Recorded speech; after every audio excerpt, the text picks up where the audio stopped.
Hello. What is this wonder? Neural networks that paint pictures. What is their phenomenon? What have these painting robots given us? What perhaps have they taken away and from whom? A good photograph can capture a moment and its mood, but only painting can show others our fantasies.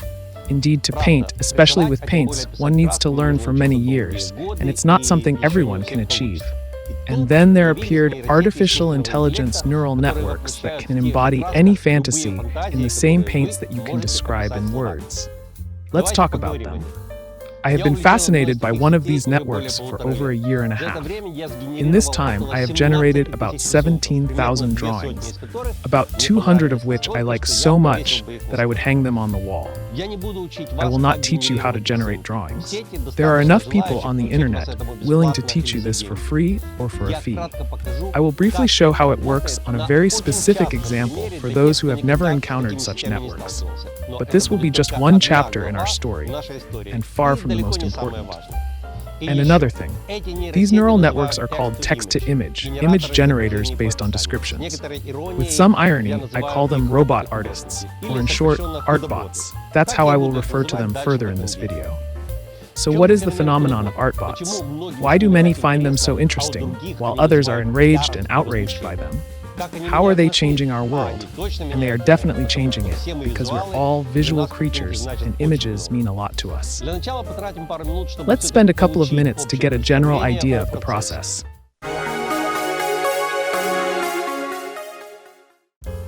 Suppose you liked a fantastic landscape, its style, colors, and atmosphere. You give the artbot a command to describe this picture, and it returns you description options. You try these options, generating images from them, and choose the most appealing to your taste. After a few attempts, you get a landscape variant that you like.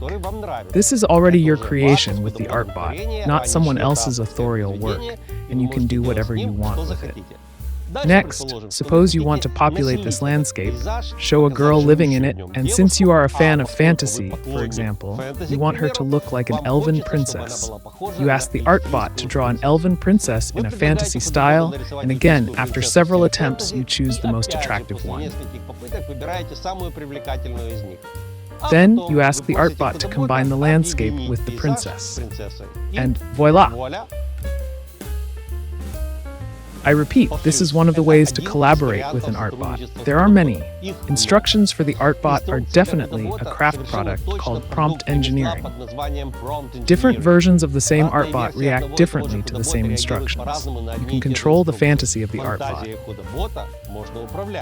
Well, in general, an artbot is a complex and specific tool. I must admit that after 17,000 drawings, I have not even come close to professionals who create such wonders that when I look at their creations, my jaw drops and I think, how did he do that? Artbot seems like a miracle until you understand it.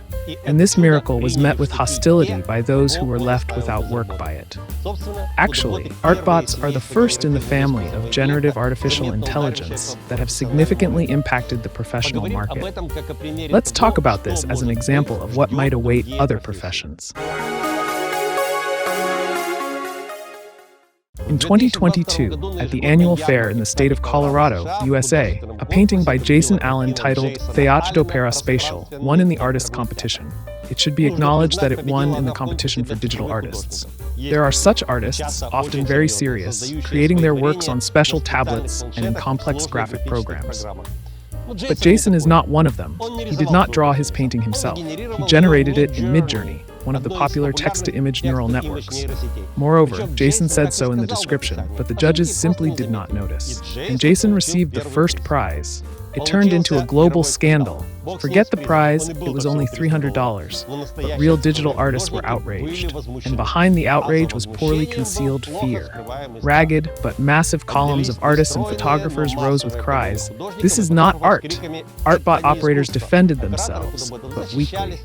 They were embarrassed, and they had no time. They rushed to stamp out pictures in the hope of selling them and getting not the first prize, but at least a couple of dollars. Art or not, the main thing is that it sells. But still, is it art or not? according to the modern definition, art is something created by a human, declared as art and recognized as such by at least a couple more people. The result of this definition are museums full of all kinds of nonsense, at best incomprehensible, and at worst, repulsive or frightening. Don't throw slippers at me. Perception of art is subjective, and each of us has the right to evaluate it. But first, it must be art. Opponents of ArtBots said that ordering drawings from neural networks is the same as ordering a pizza. You describe thin or thick crust, choose sauce, composition, and types of toppings, and then say, "I made a pizza."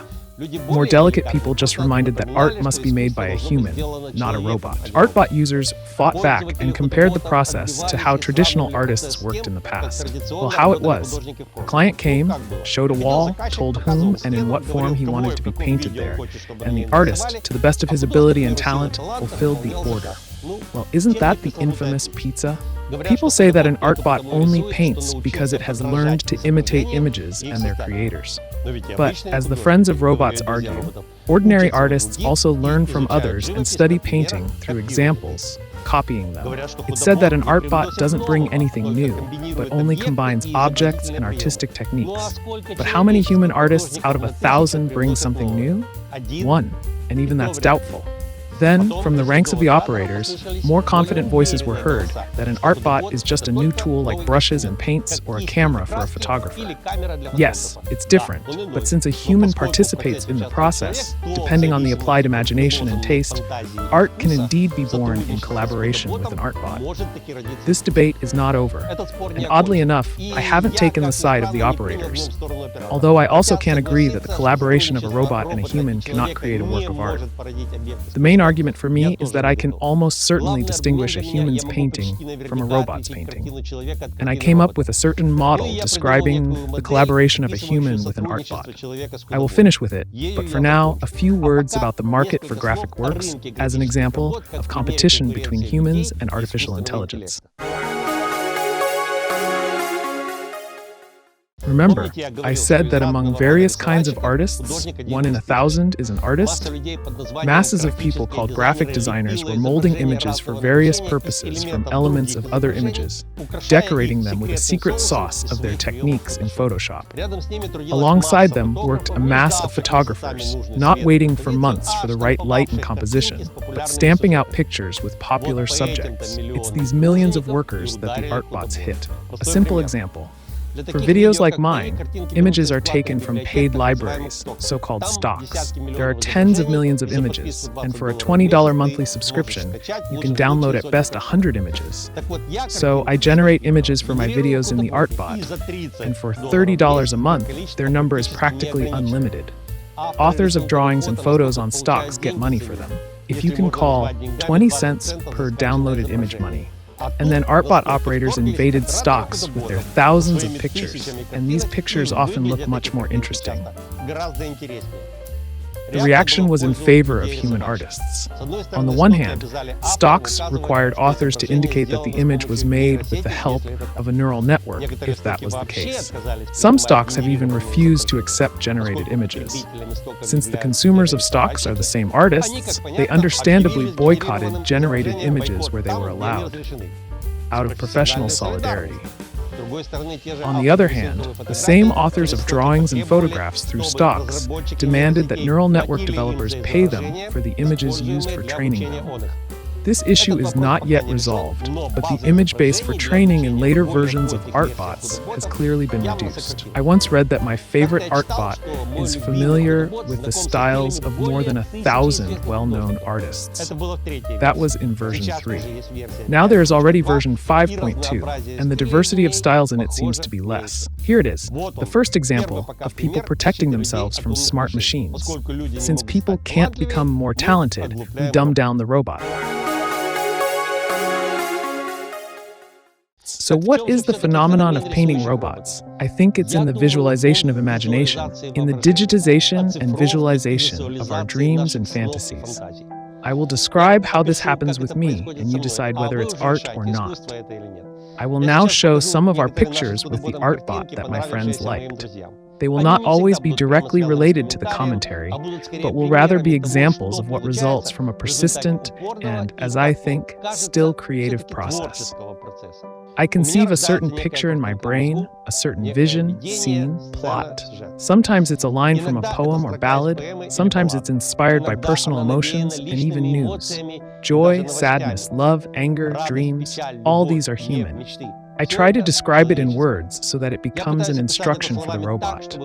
When I imagine the style and colors, but don't know how to name them, I find an example of a painting and ask the robot to describe it, then include this description in the instruction. The ArtBot gives me several pictures. I ask it to make more and more, playing with the style and fantasy of the ArtBot, changing the parameters of the request. I select some pictures and generate variations based on them, directing the robot. I swap key objects in the description and refine it. When we, with the ArtBot, were drawing the heroine of one fairy tale, I went through almost 1,000 picture options before the robot gave me the right ship with the right sails, sailing, not stranded, and a romantic girl, not a prostitute waiting for the crew to come ashore. Sometimes, to show a snake guarding a cave, I have to generate the cave separately and the snake separately, and then ask the ArtBot to combine them in one drawing. It's a game. No matter how accurately I describe the picture, the ArtBot's reaction is always quite random. It's like it says, "What if like this?" It's a game of my fantasy against its experience and variability. And the robot's variability seems like fantasy too. I have a huge number of description options and request settings at my disposal, and the robot has billions of images it learned from for composition, object recognition and depiction, light, perspective, lighting, color palette, artistic techniques. My fantasy is met by the robot with something that could also be taken for fantasy, although it just throws some multi-dimensional dice in a given space. So decide for yourself, is it art or not? The main thing is that it is accessible to everyone, and in my opinion, that's wonderful. If there's fantasy, a purely human trait, distinguishing us from robots.